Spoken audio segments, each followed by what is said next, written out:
What's up guys, it's Cam coming at you from the 2-6. Welcome back to Carolina Fragrance Reviews. You know, once in a while you'll hear like a really unique story behind a brand or how the branding came into play. You know, there's always a story behind a fragrance. You know, sometimes it might be just a little itty bitty shallow one, and then sometimes there's like a lot of really cool, you know, like history and all that. And this has got to be one of the best stories I've ever heard about a fragrance brand. If you've seen the thumbnail, you know I'm talking about my top 3 8 and Bob. Let's get into this.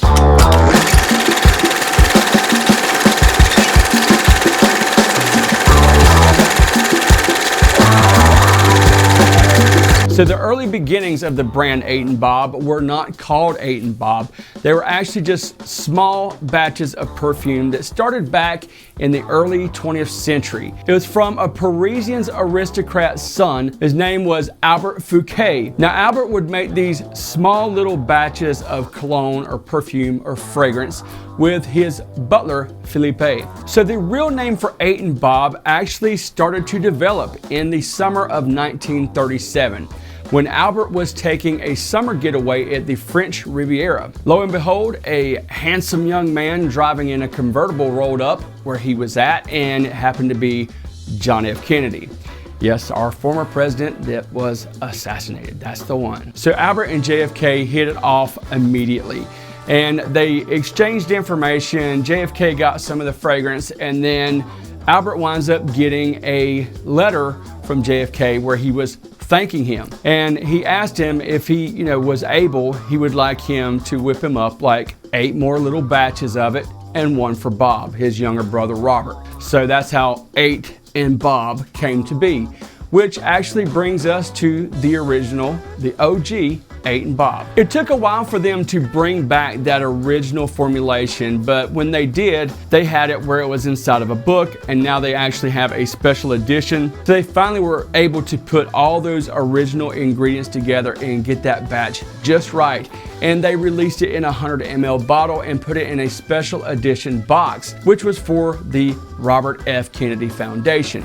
So when you open it up, there's a picture of Bob in there, and then the fragrance sits in there sort of like this. Now this is the 30 ml, which they have somewhat recently came up with, but the design for the box is actually like the shirt that JFK was wearing on that day when he went to the French Riviera. So the 100 ml full retails for $165, and then this little 30 ml actually goes for $50.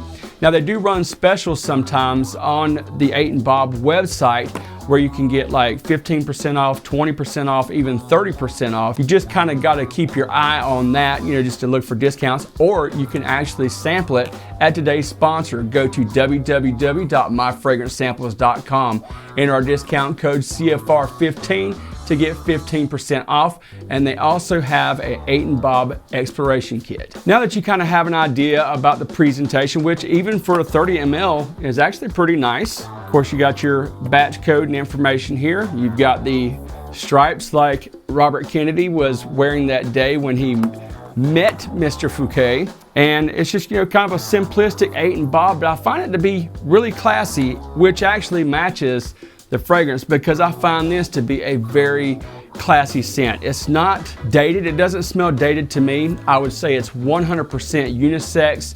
It's kind of warm, it's fresh, it's spicy, it's a little bit sweet, but I just absolutely love the way that this smells. And I would say that this is absolutely, without a doubt, easily a signature scent. So some of the notes in this are pink pepper, cardamom, vetiver, violet, and sandalwood. I have heard some people say that this fragrance is too sweet. I guess it just depends on what your taste is. To me, you know, like if something is very cloyingly sweet, I think more like rich gourmands or something like that. I don't get that from this. You know, like I even heard some people say it had like a super sweet vanilla smell to it. I do find it to be a very well balanced and blended fragrance. Like I said, there's like a really extreme warm and freshness about it, and you definitely get those spices with the pink pepper especially being really pronounced, with that cardamom coming in behind it. I would say the projection and the performance is actually above average for a fresh fragrance. This is an eau de parfum concentration, and it is worth every penny. It's just a really solid fragrance.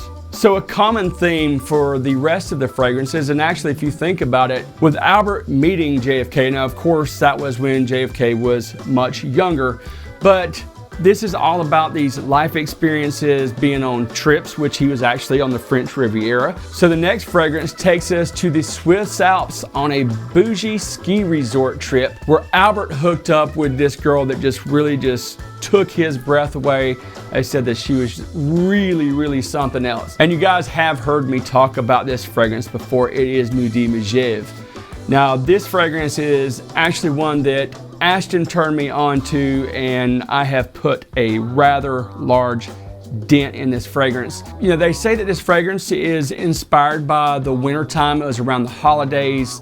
You know, it was drinking coffee, you know, the fire crackling and all that. And of course, you know, you've got romance involved. So I would say that this is a sexy fragrance for sure. There is something about it that is really magnetic. It is very much a compliment garnering fragrance. I have got a lot of compliments when I wear this. Other than seductive, there's something also very classy about this fragrance. It's just really top shelf. So if you want to see what the bigger presentation looks like, I'll show you.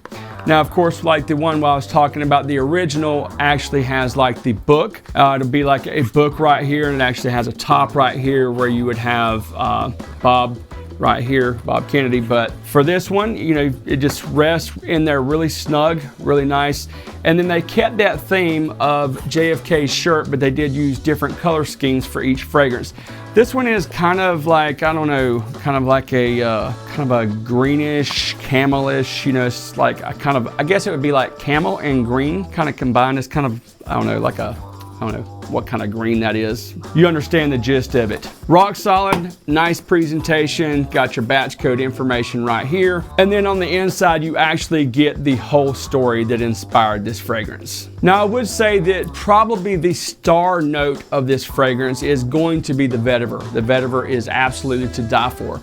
But as I was saying earlier, it also has some black coffee, it has some moss, some tobacco, tonka bean, grapefruit, and a little bit of clove buds. Now, this is not going to be that overly funky clove. I think it's just a nice little spice that's been added in here just to add a little bit of depth and dimension.